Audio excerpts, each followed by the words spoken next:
All right, folks, strap in, because I'm about to unravel a mystery that's been clawing at my brain like a feral cat in a dumpster. I'm so sick of this election circus. Sick of it. It's a never-ending parade of liars in suits, vomiting promises they'll never keep, while we're forced to watch like hostages at a bad talent show. Debates, ads, polls enough. Just pick somebody, anybody, and let's move on before my head explodes. But here's the real question. Why are we even bothering with this charade when the world's bursting at the seams like an overstuffed sausage? I want a candidate with guts, someone who'll get on TV and spit the truth. Look, people, this planet's a lifeboat, and we're sinking. At least 2/3 of you need to grab a life jacket and swim to oblivion. Brutal hell, yeah. But honest, there's only so much food, water, and air to go around. And we're acting like it's an all-you-can-eat buffet. Imagine a leader saying, "If you're not in the top third, sorry, pal, you're dead weight. Time to walk into the ocean. No favoritism, just cold. Hard math, plumbers, dentists, even comedians like me, we'd all have to audition to stay, fix a sink, tell a joke, better be in the top 70%, or you're shark bait. Picture me in line, sweating, surrounded by jugglers and clowns, bombing my audition because I'm useless. I'm 47, single, no kids, just a guy hogging space, buying overpriced coffee and muttering about traffic. Why am I still here? I'm not curing cancer or building bridges. I'm a walking waste of oxygen. And I'd take it like a man, wading into the waves, knowing I didn't make the cut. But the kicker, nobody's honest enough to say it. Politicians keep promising applesauce and rainbows, while the world chokes on its own excess. So, let's get real. Who's ready to thin the herd? And why the hell are we pretending we can all stay?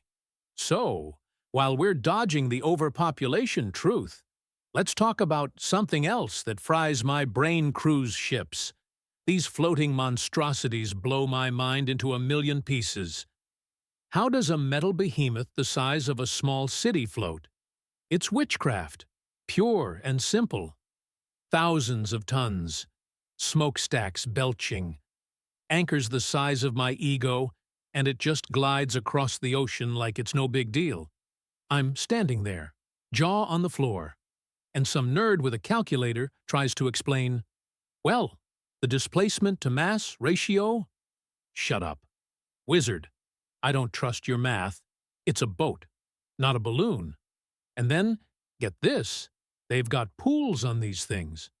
A pool on a boat. You carved a hole in a metal ship, filled it with water, and let 300-pound tourists cannonball in. That's not engineering. That's a middle finger to physics. One fat guy does a belly flop, and we're all on the ocean floor, sipping seawater through a straw. I'm useless in this world. Folks, I don't get cruise ships. I don't get science. I don't get why I'm still allowed to exist. I'm a 47-year-old loser with no skills, no family, just a guy who yells at clouds and buys vinyl records nobody plays. If the world held auditions, I'd be the first one voted off the island. But you know who else is useless?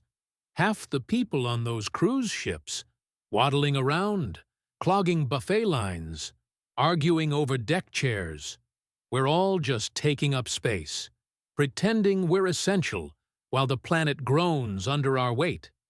And yet, nobody's got the balls to say, hey, maybe we don't all need to be here. Instead, we keep building bigger boats, bigger cities, bigger problems, like we're daring the earth to kick us out. So, tell me, how long can we keep this scam going before the whole thing sinks us? The ships, the whole damn mess. Speaking of scams, let's talk about the nerd epidemic that's choking us like kudzu on a rusty fence.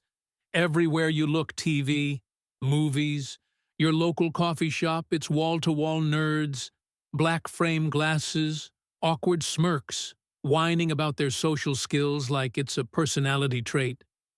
Oh, I'm quirky. I can't talk to girls, boo-hoo. Get a grip when I was a kid. Nerds had shame.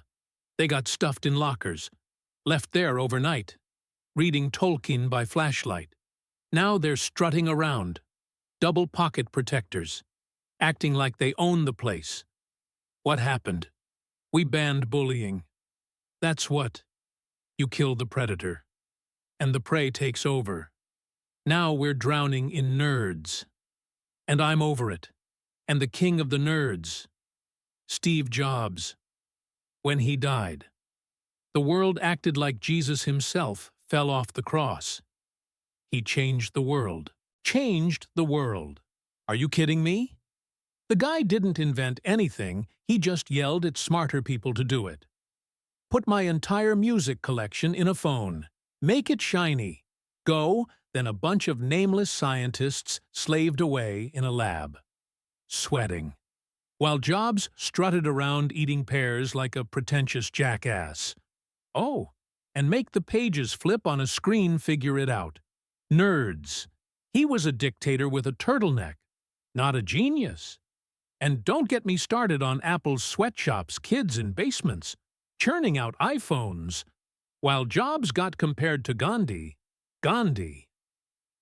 the guy who didn't have people jumping out windows to escape factory hell.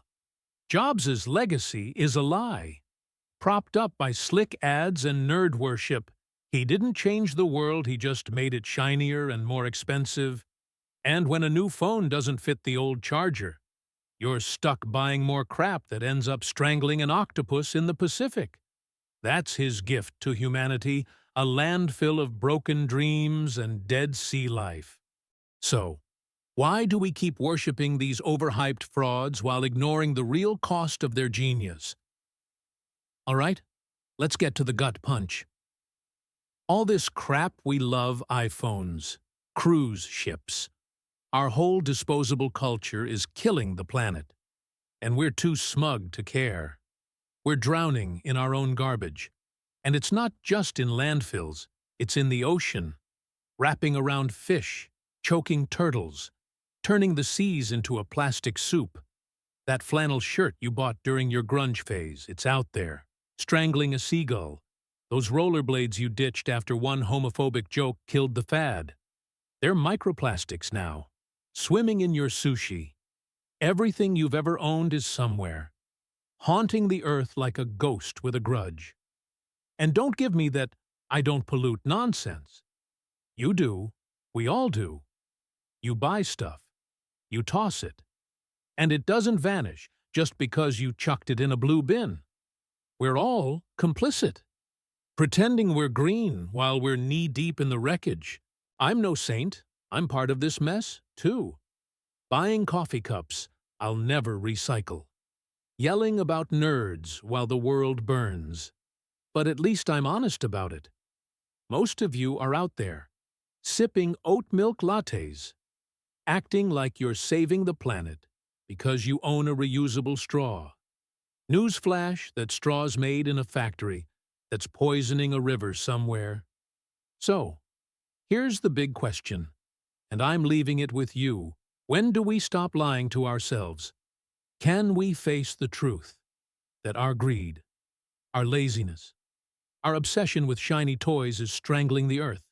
Or are we too weak, too addicted to our gadgets and our comfort, to change? What if we held auditions for who gets to stay? Not just for people, but for our habits, our systems, our whole way of life? Would you make the cut? Or would you be wading into the ocean with me, knowing we blew it? I don't know.